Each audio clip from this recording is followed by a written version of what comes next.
El metro de la Ciudad de México, uno de los transportes públicos más utilizados por una gran cantidad de la población, sin duda por la gran cantidad de personas que lo utilizan, sabemos que está lleno de diferentes energías y ha sido testigo de muchos eventos desafortunados que se han acumulado en las paredes de este gran lugar.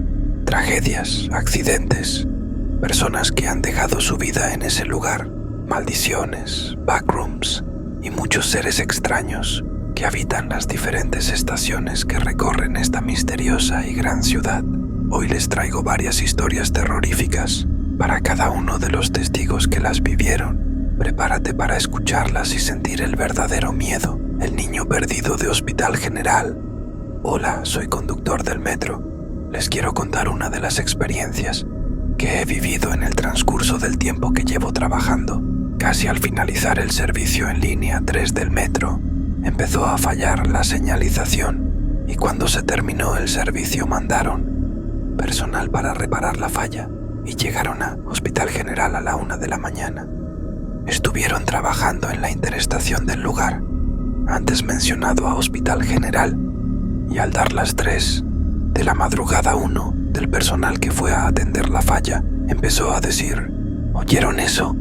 Y todos lo voltearon a ver con cara de extrañeza, pues todo estaba en silencio total, pero en ese preciso momento empezaron todos a escuchar una leve voz que decía «mamá», e intrigados voltearon hacia todas partes hasta que uno de ellos señaló hacia el fondo del túnel, el cual estaba apenas iluminado por unos cuantos focos. En eso vieron lo que parecía una silueta de un niño que poco a poco caminaba hacia ellos. Uno de los trabajadores le preguntó al niño: «¿Qué haces aquí?». Y este le contestó: «Es que mi mamá se fue en el tren y yo quería encontrarla». Y de nuevo con esa vocecita de lamento volvió a gritar: «Mamá». A medida que los trabajadores se acercaban al niño, se escuchaba más fuerte aquel lamento de «mamá, ¿a dónde estás?». En ese momento todos empezaron a retroceder hasta llegar a la estación Hospital General, y al llegar casi a la luz, el pequeño se desvaneció para volver a pararse al fondo del túnel, el cual cada vez se veía más oscuro que nunca, y la poca luz que había apenas iluminaba la tenue silueta del niño, y de repente sus lamentos cesaron y su figura desapareció por completo. Llenos de miedo todos salieron de ahí. Tiempo después investigaron, y efectivamente en esa estación una señora cayó a las vías, pero su pequeño se salvó, aunque después lo buscó el personal para resguardarlo, pero jamás apareció. Solo yo lo podía ver.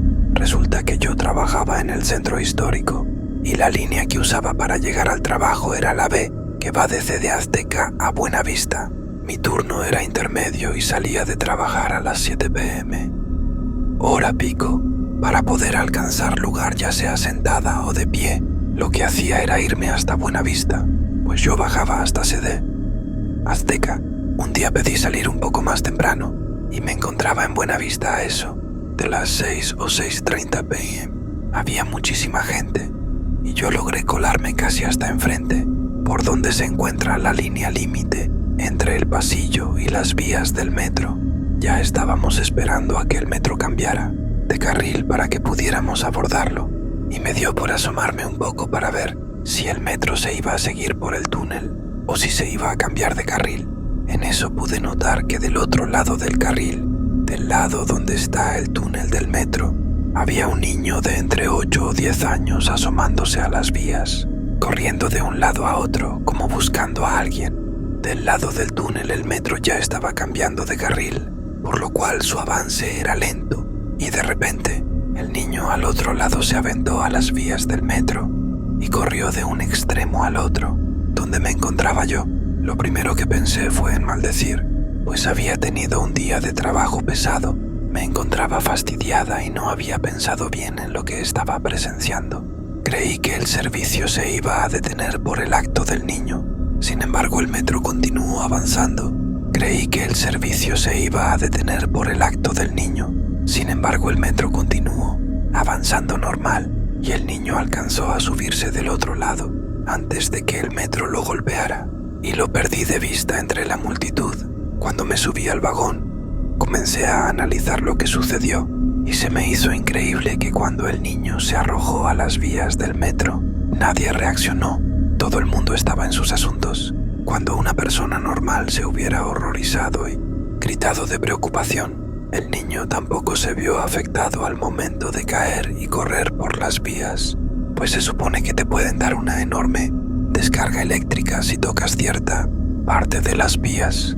También se me hizo raro que el metro no se detuvo a pesar de casi golpear al niño.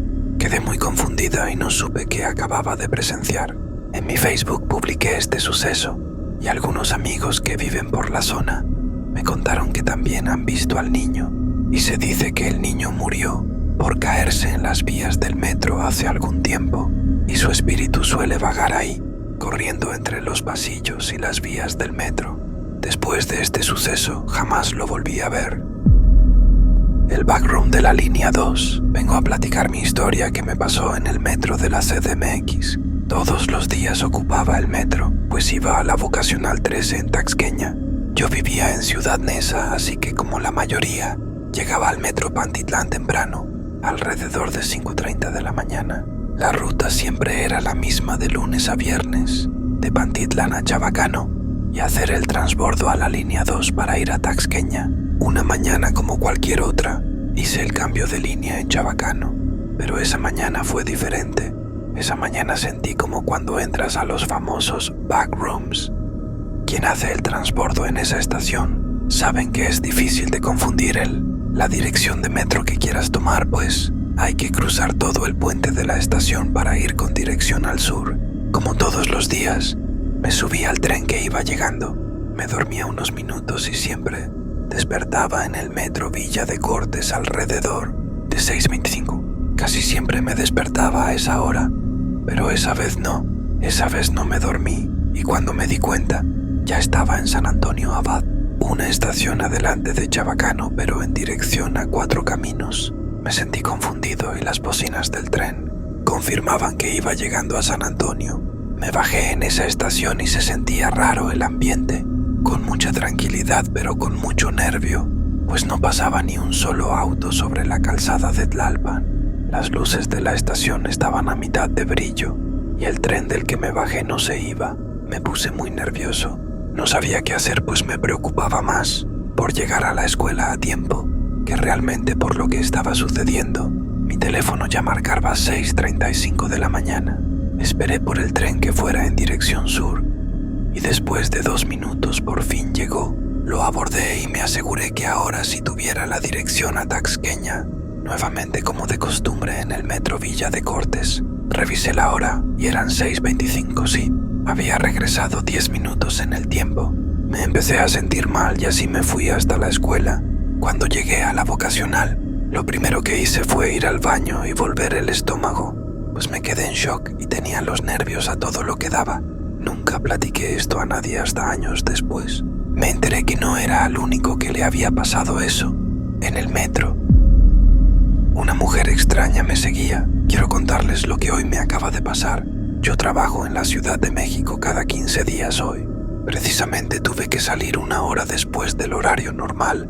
Al entrar al metro Aquiles Cerdán, sentí que alguien venía tras de mí. Volté, pero no era nadie, así que seguí mi camino a transbordar el metro. Mi destino era bajarme en Tacubaya, lo que es pasar 7 u 8 estaciones. Al llegar al metro Camarones, un asiento se desocupó y me senté. A la siguiente estación se subió una señora de edad avanzada. Era muy rara, se veía que no es de México, era alta, muy flaca y güera. Le ofrecí el asiento, pero me dijo que no. Después otra chica se lo ofreció el asiento y de nuevo dijo que no. Esa señora se me quedó viendo fijamente, su mirada era muy profunda.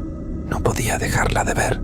No pude ver cuando la chica que le había ofrecido el asiento también ya se había ido y esta señora se sentó, pero sin dejarme de ver. No podía moverme hasta que una señora pasó junto a mí y golpeó mi hombro. Pude reaccionar y miré hacia la ventana para ver en qué estación estaba. Mi sorpresa ya había llegado. A Mixcoac 2 o 3 estaciones después de Tacubaya. Al regresar la mirada a la señora, Ella ya no estaba, no me explicaba por qué o a dónde se fue, si aún no abrían las puertas del metro tampoco. Entendí cómo pasó tan rápido el metro a cada estación, cómo pude pasarme de mi destino. Tuve que regresarme desde Barranca del Muerto a Tacubaya. Al llegar a mi destino, la viejita estaba ahí parada de nuevo como esperándome y viéndome. Me dio algo de escalofríos y avancé muy rápido hasta perderme entre la gente. Al subirme al metro para llegar a San Lázaro, sentí de nuevo una mirada. No pude voltear, además de que el metro estaba atascado de gente. No pude voltear. Al llegar al metro Candelaria la vi de nuevo parada. La miré y ella solo me sonrió. Al llegar a San Lázaro bajé, la busqué, pero ya no la vi. No sé quién o qué era, pero nunca había sentido ese escalofrío de que alguien te esté mirando profundamente y como si te estuviera vigilando. O es el hombre rata del metro. Les cuento una que me contó un familiar que es policía en el metro de la CDMX. Ya era la hora en que pasaba el último tren, por lo cual los policías nos ponemos en las entradas esperando la señal para cerrar las puertas. Como siempre, no faltaba quien llegara corriendo para poder alcanzar el último tren. Ese día me llamó la atención una persona de la tercera edad que iba totalmente cubierta. Me llamó la atención sobre todo porque era mayo, y aunque hace calor, las noches son frescas y no es necesario tanta ropa. Pasó rápido los torniquetes, pero no vi que pusiera alguna tarjeta o metiera boleto. Le dije que ya no tardaba el último tren, que se apresurara. Me llamó la atención que parecía que flotaba. Le dije a mi compañero, pero me tomó a broma. A los 2 o 3 minutos se escuchó el tren. Hicimos una revisión rápida en los andenes y pasillos y procedimos a cerrar todas las puertas. Mientras hacíamos eso, del centro de videovigilancia nos informaban que había una persona en andenes, por lo cual 2 compañeros iniciaron el descenso, ya que era en la línea naranja.